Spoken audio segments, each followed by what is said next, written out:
আসসালামু আলাইকুম। তো সর্বপ্রথম আশা করতেছি সবাই সুস্থ এবং সবল আছেন। তো আজকে সারা দিন মোটামুটি বেশ ভালোই কাটাইলাম। তবে বিগত ৩-৪ দিনের থেকে আজকে দিনের তাপমাত্রা অনেকটাই কম ছিল। তো সেজন্যে মোটামুটি দিনটা ভালোই কাটছে। তো যাই হোক, অনেক কাজে ব্যস্ত ছিলাম। ব্যস্ত থাকার পরেও বিকেলে ফ্রি হয়েছি। বিকেলে ফ্রি হয়ে আমার ভাই, শ্রদ্ধেয় ভাই তৈবুর রহমানের সাথে ঘুরতে বেরিয়েছি বিকেলে। তো বের হয়ে বিকেলটা অনেক ভালো কাটাইলাম। তো এখানে বিজিবি ভাইদের সাথেও কথা বললাম। তো দুজন বিজিবি ভাই ছিল, ওনারা অনেক ভালো মানুষ। ওনাদের সাথেও কথা বলে মনটা ভালো হয়ে গেল। ওনারা অনেক ফ্রেন্ডলি ছিল। অনেক ফ্রেন্ডলি ছিল। বর্ডার গার্ড বাংলাদেশ, ওনারা আসলেই দেশের জন্য লড়েন, দেশের জন্য কাজ করেন। ওনাদের ব্যবহার অনেক মুগ্ধ করেছে আমাদেরকে।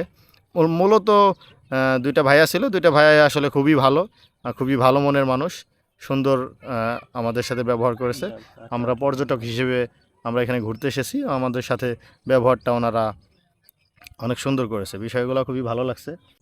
আমরা আসলে নর্মালি অনেক জায়গায় তো ঘুরে বেরিয়েছি। বিশেষ করে বর্ডার বলতেই আমরা মেইনলি আমাদের প্রথম মাথায় আসে কাঁটাতারের বেড়া অথবা পাহাড় পর্বত। সব জায়গায় তো আর পাহাড় থাকবে না, আর সব জায়গায় আমরা যেতেও পারবো না। তো এখন যেখানে আছি বা যেখানে এসেছিলাম, জায়গাটা একটা খোলামেলা জায়গা, আপনারা তো দেখেছেন ভিডিওর মাধ্যমে। ওইটা হচ্ছে ইন্ডিয়া, মূলত ওই গাছগুলা ওগুলা ইন্ডিয়ার মধ্যে। তো হচ্ছে এরকম খোলামেলা জায়গার মধ্যে এত কাছ থেকে ইন্ডিয়ার জায়গায় দেখতে পারবো, কাছ থেকে কাঁটাতার দেখা যাবে, এটা আসলে সব জায়গায় হয়ে ওঠে না।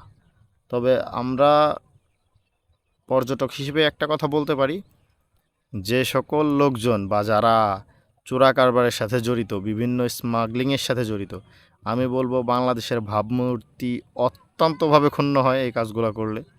আপনারা এই কাজগুলো থেকে বিরত থাকবেন। আর মূলত ইন্ডিয়া, মায়ানমার এই সকল বর্ডার থেকে বাংলাদেশে মাদক সাপ্লাই দেওয়া হয়। মূলত ওরা মাদকের বিনিময়ে টাকা পয়সা, স্বর্ণালঙ্কার এগুলো পাচার করে নিয়ে যায়। তো আলটিমেটলি আমাদের দেশের ক্ষতি হচ্ছে। দেশ থেকে অর্থ চলে যাচ্ছে বাইরে, দেশ থেকে স্বর্ণালঙ্কার চলে যাচ্ছে বাইরে। অর্থ স্বর্ণালঙ্কারের পরিবর্তে যদি বাহির থেকে মাদক আসে বাংলাদেশে, তো বাংলাদেশের যুব সমাজ ধ্বংস হবে। বাংলাদেশের আসলে মানুষ ক্ষতিগ্রস্ত হবে, নেশাগ্রস্ত তা তৈরি হবে, নেশাগ্রস্ত মানুষের পরিমাণ বেড়ে যাবে। তো এতে করে আসলে বাংলাদেশের যুব সমাজ বা বাংলাদেশের জনগণেরই ক্ষতি, আসলে স্বাস্থ্যের ক্ষতি, পরিবারের ক্ষতি, সমাজের ক্ষতি, দেশের ক্ষতি। তো আমরা আসলে এই সকল দিকটা একটু হলেও আমাদের বিবেচনা করা উচিত, যে আপনারা যারা এই সকল মাদকের সাথে জড়িত বা মাদক সেবন করেন বা স্মাগলিং যারা করে থাকে, তারা আসলে তাদের ফিরে আসা উচিত অতি সত্বর। যাই হোক, অনেক কথা হলো। এরকম পরিবেশে ঘুরতে পেরে বা আসতে পেরে আসলেই মূলত ভালো লেগেছে। এই পরিবেশটাও সুন্দর ছিল।